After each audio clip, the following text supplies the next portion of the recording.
Okay, this is Dave Palladino, and this is one of the first of many installments for my TV channel. And I recently wrote a blog on signage, and I thought that I'd just share some ideas on how to do a really good sign. The first thing that I think is important after learning from 20 years of putting signs up is that size does matter. The bigger the size of the sign does matter, and you want the letters to be as big as possible as you can get them.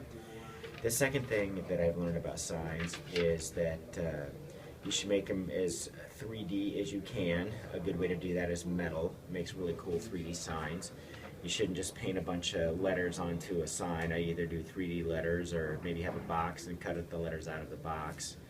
The next thing we've learned about signage is you want to have it change as much as possible, and this can come in either electronic format, which I find to be difficult to change as often as it needs to. My personal favorite is electronic reader boards, which brings up another great point. You always want to light your signs, preferably from behind the sign, but if not, maybe in front of the sign. Having lights pointed towards the sign. That's very important. Another thing is try to make your signs memorable. At Landmark, we have a paint can on top of our building, and we kept the can because it was a former paint store. And people always know, hey, you guys have the building with the paint can on top. If you have something that makes your sign memorable, try to do that.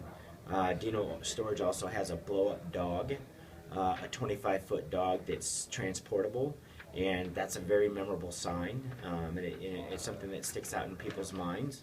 I would try to make your signs as architectural as possible, build them into the actual building and permanently attach them to the building. At our main headquarters, our awning is a part of the sign, is a sign, and so that's a very interesting element.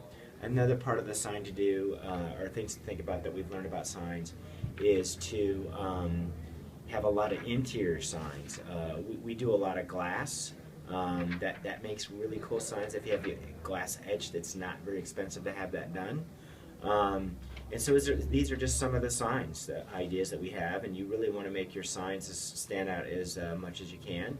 And you just don't want it to be simple. You want to really be creative, and you can really almost accommodate any budget with a sign. And we look forward to hearing your ideas on really cool signs you've seen. Thank you.